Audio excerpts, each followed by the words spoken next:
아침 묵상에 오신 여러분들 환영하고 축복합니다. 하나님께서 새로운 날을 허락하셨는데요. 새로운 날을 걸맞는 새로운 은혜로 오늘 하루 우리 인생을 지킬 줄 믿습니다.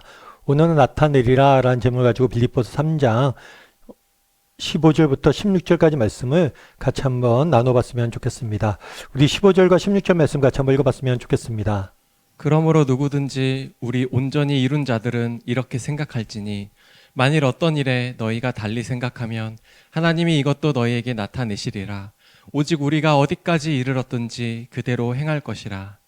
예, 그러므로 누구든지 우리 온전히 이룬 자들은 이렇게 되어 있습니다. 온전히 이루었다. 한글 성경으로 보면 마치 완성된 것을 완성된 자, 우리가 완전히 온전해졌다 라는 의미로 보이는데 이건 사실 그렇지가 않습니다. 이 이루다라는 단어는 운동 경기에서 나온 단어예요. 운동 경기에서 여러분 시합하기 전에 우리가 뭘 하죠? 시합하기 전에 준비를 하죠. 준비. 뭐 훈련도 하고 또 체력적으로 단련도 하고 기술도 익히고 이 준비. 그러니까 온전히 이루었다는 것은 준비를 마쳤다는 거예요.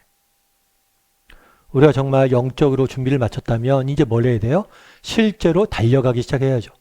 그래서 바울이 이야기하는 거예요. 우리는 계속해서 이때까지 준비해 왔으니까 영적인 싸움을 위해서 전투를 위해서 준비해 왔으니까 이제 믿음을 가지고 계속해서 그곳으로 정진해 가자라고 말하는 권면하는 거예요. 권면. 그런데 우리가 그런 생각이 들 수가 있겠죠. 어떤 생각이 드냐면 우리 가운데 정말 하나님께서 목표로 주신 것들, 하나님께서 우리에게 주신 소명을 향해서 계속해서 달려나가자고 바울이 권면하는데 우리 중에 회의가 들 수가 있어요. 정말 열심히 내가 믿음을 가지고 정말 세상 속에 살아가려고 노력합니다.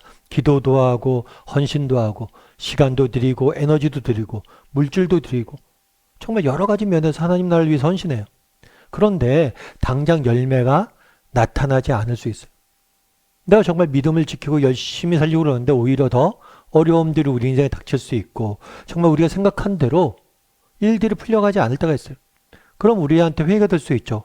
믿음을 가져서 뭐하나, 우리가 이렇게 열심을 내서 뭐하나, 이런 회의가 될 수 있습니다. 또한 뿐만 아니라 다 같이 열심히 합니다. 나도 기도하고 저 사람도 기도하고 날씨도 열심히 일하고 저 사람도 열심히 일해요. 근데 저 사람의 기도에 대해서 하나님께서 응답하시는 것 같아요. 열매가 달라요. 저 사람의 기도는 응답하는 것 같은데 똑같이 기도하고 수고했는데 나에겐 전혀 열매가 안 맺히는 거예요. 목회자들도 마찬가지죠. 모든 것을 버리고 정말 세상 욕심 자랑들 다 버리고 신학교에 갑니다. 내가 평생 주를 위해 헌신하겠습니다. 그리고 열심히 신학 공부하고 졸업해서 열심히 사역해요. 그런데 어떤 사람은 정말 그 사역의 열매가 나타나는 반면 어떤 사람은 열매가 없는 것처럼 느껴질 때가 있다는 거. 그럼 우리가 뭔가 이렇게 열심히 사는 것들, 믿음의 경주를 하는 것들, 이런 것들이 회의가 될 수 있다는 거예요. 바울도 마찬가지죠. 바울 역시 모든 것을 버리고 하나님 나라를 위해서 헌신했습니다. 그런데 어때요? 그 인생의 말년에 정말 감옥에 갇혀 있잖아요. 아니 내가 이렇게 수고하고 열심히 달려왔는데 왜 하나님께서 내 인생에 이렇게 역경들이 끊이지 않을까? 정말 인생의 말년에 감옥에 갇혀서 이렇게 외로운 시간들을 보내야 될까? 이런 면에서 어떻게 보면 그 마음에 회의가 찾아올 수도 있어요. 하지만 바울은 이런 회의에 빠지지 않습니다. 그는 여전히 믿음을 가지고 정진해 나가는 거예요.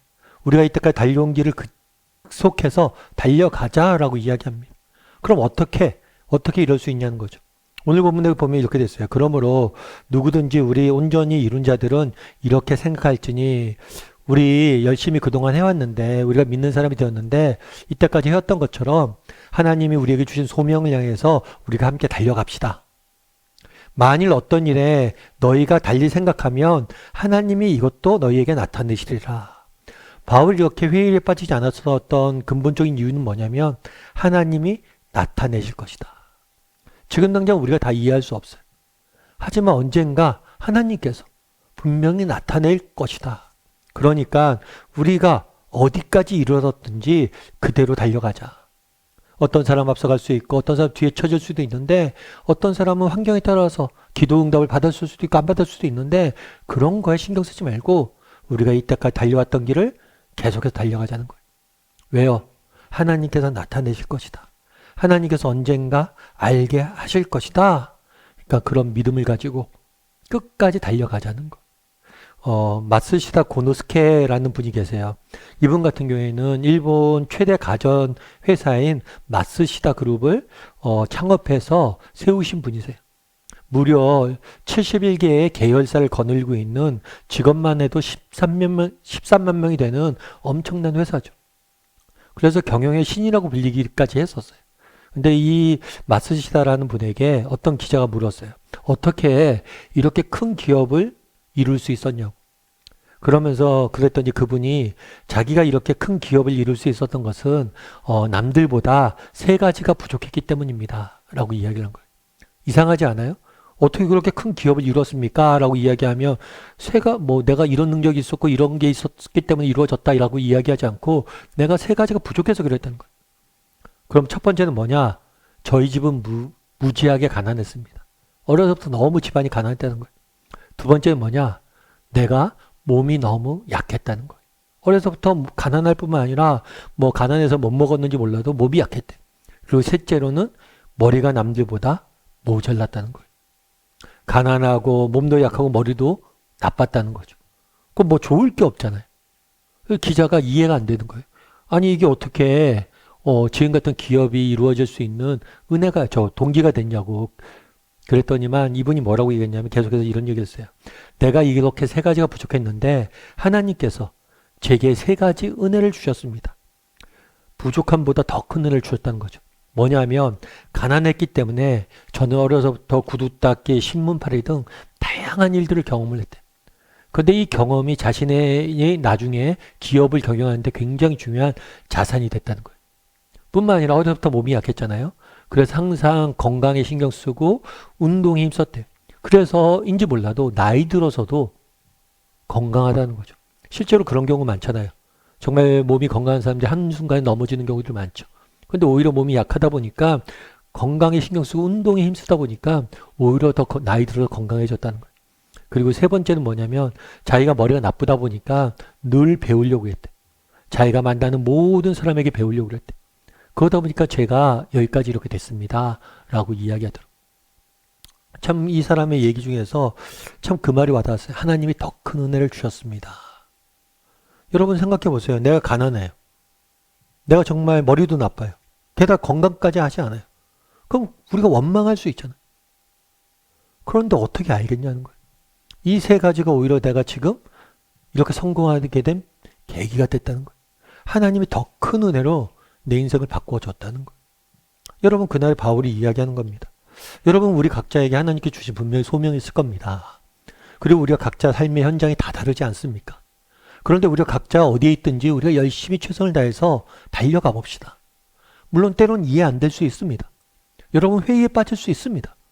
그럴 때라도 우리가 확신을 갖고 갑시다. 어떤 확신을 가져야 됩니까? 하나님이 나타내실 것이다. 하나님이 분명히 알게 하실 겁니다. 정말 하나님이 은혜로 우리의 인생을 어떤 은혜를 베풀기 위해서 어떤 준비를 하고 있는지 우리는 알게 될 것입니다. 라고 바울은 이야기하고 있는 거예요. 우리도 마찬가지입니다. 정말 우리도 정말 믿는 사람이잖아요. 정말 끝까지 사람들의 형편과 조건이 다 다르잖아요. 그래도 우리가 하나님께서 주신 소명, 정말 내게 맡기신 가정, 일터 그곳에서 최선을 다해서 달려갔으면 좋겠어요. 그럼 언젠가 우리도 알게 될 거예요. 하나님 나타나실 거예요. 우리의 삶 가운데. 아, 이 모든 것이 이런 의미가 있었구나. 그날 바라봄으로 하루하루 믿음의 경주를 해가는 우리 모두가 되기를 주님의 이름으로 소원합니다. 우리 함께 기도했으면 좋겠는데요. 기도하실 때 오늘 말씀 기억하면서 기도했으면 좋겠습니다. 정말 바울이 이야기합니다. 우리가 어디에 있든지 정말 하나님께서 맡기신 일들을 위해서 끝까지 달려갑시다 라고 이야기합니다. 정말 우리가 각자 형편들이 다릅니다. 상황들이 다릅니다. 그럼에도 불구하고 우리가 갖고 있는 확신이 있어요. 그건 뭐냐? 하나님께 나타내실 거란 거예요. 하나님께서 언젠가 우리가 믿음을 잃지 않고 길을 걸어가다 보면 정말 이 모든 것의 의미를 알려주실 거예요. 그리고 더 큰 은혜로 우리를 붙잡아 주셔서 우리의 인생을 더 아름답게 우리 인생을 사용해 주실 거예요.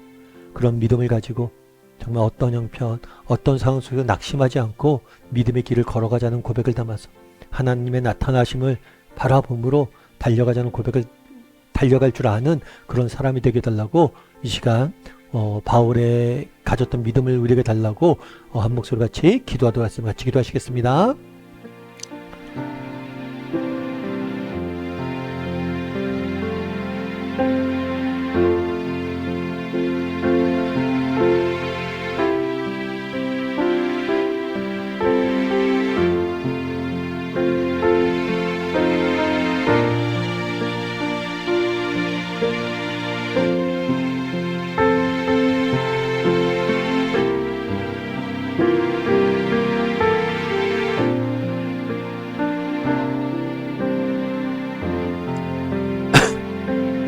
사랑의 하나님, 참 이 땅을 살다 보니 우리 마음속에 정말 회의가 찾아온 날들이 있을 수 있습니다. 이 땅을 살다 보니 열심히 믿음을 가지고 살아가려고 노력했음에도 불구하고 당장의 열매가 없음으로 인해서 낙심될 때가 있습니다. 왜 나는 똑같이 믿음을 갖고 기도하고 열심히 살려고 하는데 왜 나에게는 참 이런 어려움들만 계속될까라는 생각이 들 때가 있습니다. 그럴 때라도 정말 확신을 갖게 도와주시옵소서.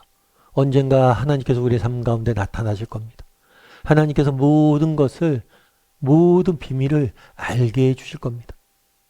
정말 하나님께서 우리의 삶이 결코 의미 없지 않았음을, 우리가 경험했던 이 모든 아픔들이 아픔으로 끝나지 않을 것임을 분명히 보여줄 것입니다.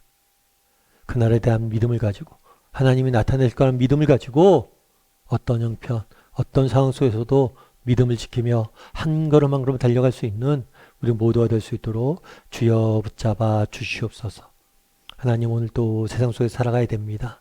하나님, 당신의 도우심 없이는 단 하루도 살 수 없는 존재임을 고백하오니 우리의 삶 가운데 일하여 주시고 역사하여 주시고 우리의 삶을 인도하시고 보호하여 주시옵소서.